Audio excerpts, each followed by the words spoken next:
नमस्कार। आज की इस खास चर्चा में आपका स्वागत है।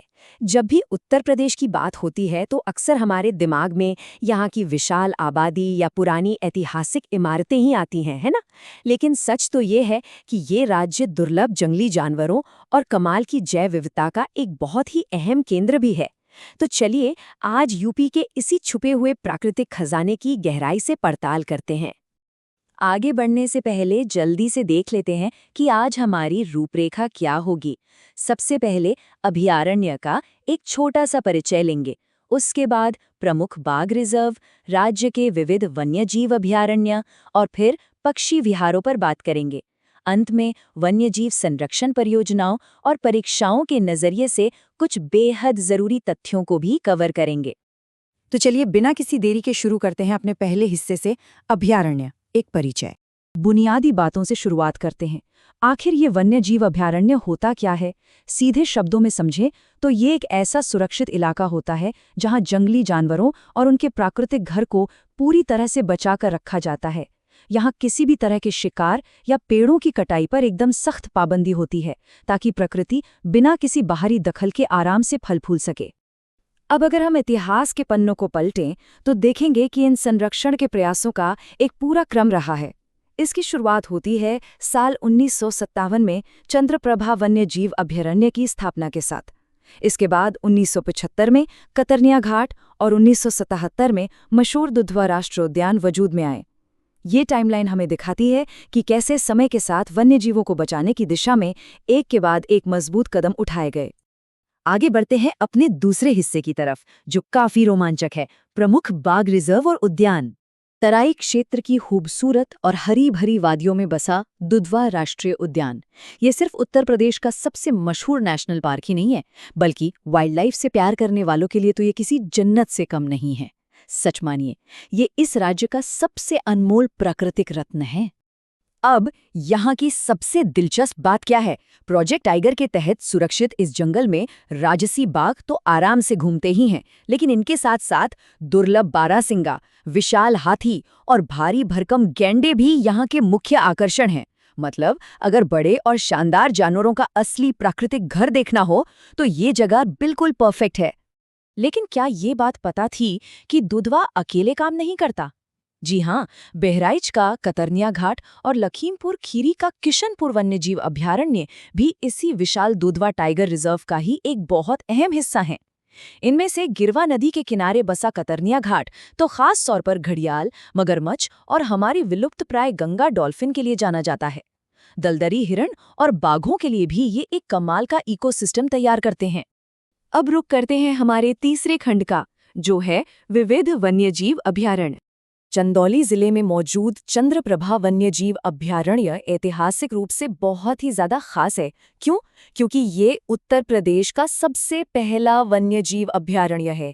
यहाँ तेंदुए, चीतल और सांभर जैसे जीव तो मिलते ही हैं, साथ ही ये अपने बेहद खूबसूरत राजदरी और देवदरी झरनों के लिए भी काफी मशहूर है। पर्यावरण और प्रकृति राज्य की सीमाओं को नहीं मानती, और इस बात का सबसे बेहतरीन उदाहरण है राष्ट्रीय चंबल अभयारण्य। यह आगरा और इटावा से शुरू होकर मध्य प्रदेश और राजस्थान तक फैला हुआ है। ये 3 राज्यों का एक शानदार जॉइंट प्रोजेक्ट है, जो मिलकर घड़ियाल, गंगा डॉल्फिन और कछुओं को बचाने का बेहतरीन काम कर रहा है। आइए इसे मैप के नजरिए से थोड़ा और अच्छे से समझते हैं। महाराजगंज में नेपाल सीमा के बिल्कुल पास है सोहागी बरवा, जहां बाघ और हाथी आसानी से दिख जाते हैं। वहां से थोड़ा नीचे बुंदेलखंड क्षेत्र के चित्रकूट की तरफ आएं तो रणीपुर अभयारण्य मिलेगा, जो तेंदुओं और भालुओं का घर है। और वहीं विंध्य पर्वत क्षेत्र में सोनभद्र से मिर्जापुर तक फैला है कैमूर अभयारण्य, जिसे मुख्य रूप से नीलगाय और जंगली सुअरों के लिए जाना जाता है। चलिए अब जमीन से आसमान की तरफ चलते हैं। हमारे चौथे हिस्से में प्रमुख पक्षी विहार। सर्दियों का मौसम आते ही उत्तर प्रदेश का आसमान दूर दराज से आए प्रवासी पक्षियों से गुलजार हो जाता है।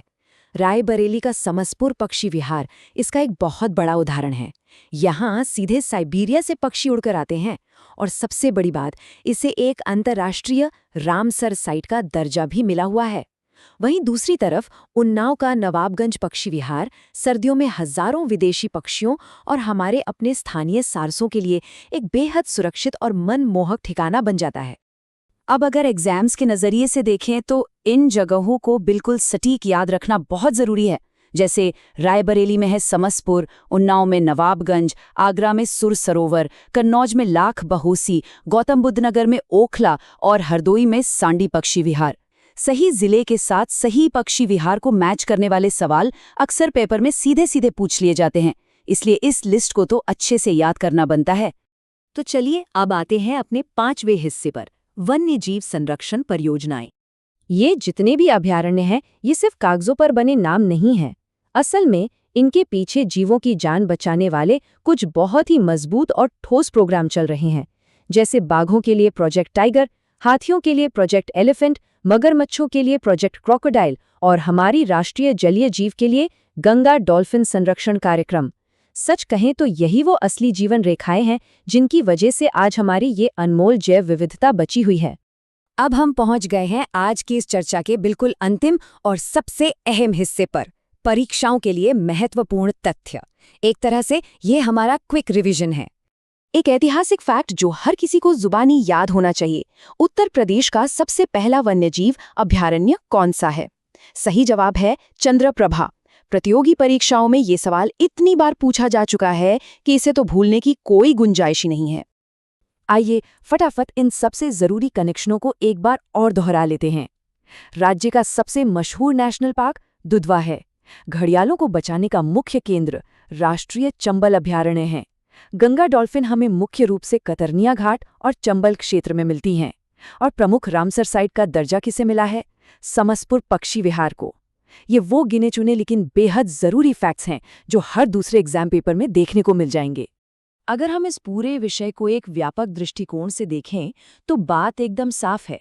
वन्यजीव अभयारण्य हमारी प्राकृतिक जैव विविधता और पर्यावरण के संतुलन को बनाए रखने में एक बहुत ही अहम भूमिका निभाते हैं।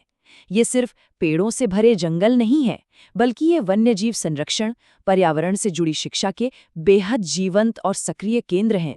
आज के इस पूरे विश्लेषण को हम एक बहुत ही गहरे सवाल के साथ खत्म करते हैं।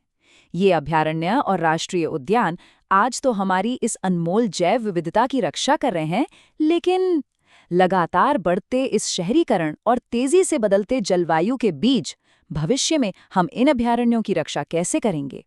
थोड़ा सोचिएगा जरूर। प्रकृति से जुड़े रहिए और जागरूक बने रहिए।